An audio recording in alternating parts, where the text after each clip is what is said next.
خداوندا میں سرتا پا خطا ہوں، اسیر پنجائے حرص و ہوا ہوں، فقیر و خاک سار۔ قرآن کی آیت اتر رہی ہے، وَإِن تُبْدُوا مَا فِي أَنفُسِكُمْ، جو کچھ سامنے کر رہے ہو، او تخفوہ، اور جو دلوں کے اندر گزر رہی ہے، یحاسبکم بہ اللہ، اللہ تم سے دونوں چیزوں کا مواخذہ کرے گا، اللہ تم سے دونوں کا مواخذہ کرے گا۔ اب دل پر تو اپنا کنٹرول نہیں ہے، دل میں پتہ نہیں کیا کیا ہے۔ تو صحابہ کرام جو کہ اطاعت کا مجسمہ تھے، وہ تو ہر وقت اس حال میں رہتے تھے، ایک حال میں رہتے تھے وہ، ہاں؟ اللہ کے نبی کی صحبت کا اثر ایسا تھا، وہ ایک حال میں رہتے تھے، اس انتظار میں رہتے تھے کہ کوئی اللہ کا حکم آئے جس پر کہ ہم مر مٹیں، وہ اس حال میں رہتے تھے، ہاں؟ کوئی تو اللہ کا حکم آئے میری جان استعمال ہو جائے، ہاں؟ کسی طریقے سے وہ اللہ کے نبی کی صحبت کا یہ اثر تھا ان کے اوپر۔ اس لیے اللہ کے نبی یہ فرمایا کرتے تھے، میرا تم لوگوں میں آنا، میرا تم لوگوں میں آنا اور تم لوگوں میں رہنا بھی رحمت ہے، اور میرا تم لوگوں میں سے چلے جانا بھی رحمت ہے۔ ہاں، کیونکہ دیکھو نا، اگر سورج ہر وقت چمکتا رہے، ہر وقت چمکتا رہے سورج، اور رات ہی نہ ہو، تو پھر ایک وقت آئے گا سارے درخت جل جائیں گے، ایسا ہی ہوگا نا۔ ہاں، صحابہ پر اب وہ حال آنے والا تھا اللہ کے نبی صلی اللہ علیہ وسلم کی صحبت کی وجہ سے، کہ اب وہ اپنے دنیا کی اتنی بے رغبتی آ گئی تھی کہ کپڑے پھاڑ کے جنگلوں میں نکلنے والے تھے۔ تو یہ بھی مقصود نہیں ہے، ہاں؟ مقصود تو دنیا میں رہنا ہے نا۔ اس لیے اللہ کے نبی فرمایا کرتے تھے، میرا تم لوگوں میں رہنا بھی رحمت اور تمہیں چھوڑ دینا بھی رحمت ہے۔ ہاں، تو اب صحابہ کرام گھبرا گئے، یا رسول اللہ، اپنے عمل پر تو چلو زور ہے کسی کا، دل پر کیا زور ہے؟ تو آپ صلی اللہ علیہ وسلم نے کیا ارشاد فرمایا؟ آپ نے کیا فرمایا؟ تو تم کیا کہنا چاہتے ہو؟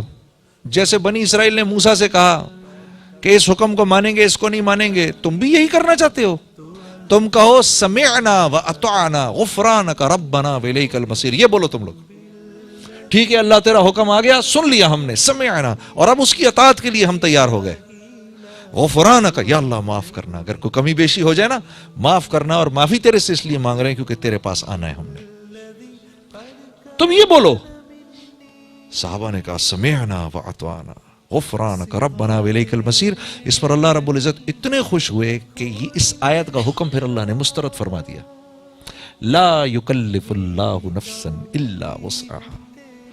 نہیں، ہم تو بس دیکھ ہی رہے تھے تم لوگوں میں کتنی محبت ہے، ہم کسی جان سے ایسا عمل نہیں مانگتے جو اس کے بس سے باہر کی بات ہو۔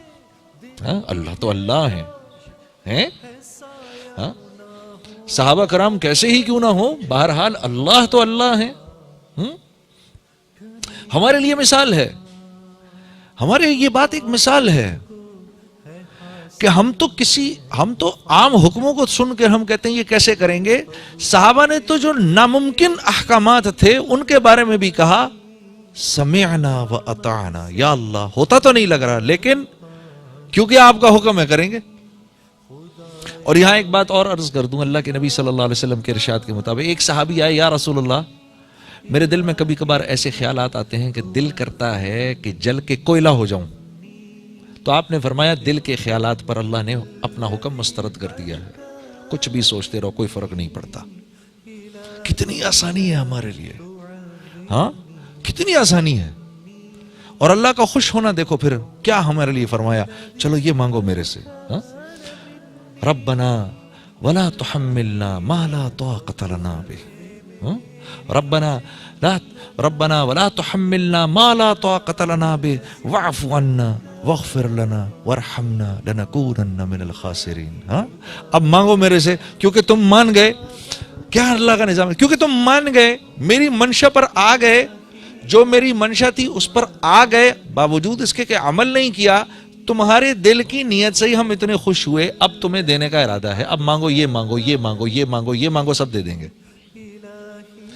تو آئے ہم یہاں پر اللہ کی منشا پر مر مٹنے کے لیے. نہ جان دینا مقصود، نہ جان بچانا مقصود، اللہ کے حکم پر آنا مقصود. یہ ذہن بن گیا نا میرے دوستو، جس دن یہ ذہن بن گیا، آپ کے اٹھے ہوئے ہاتھوں پر فرشتے آمین کہیں گے انشاءاللہ.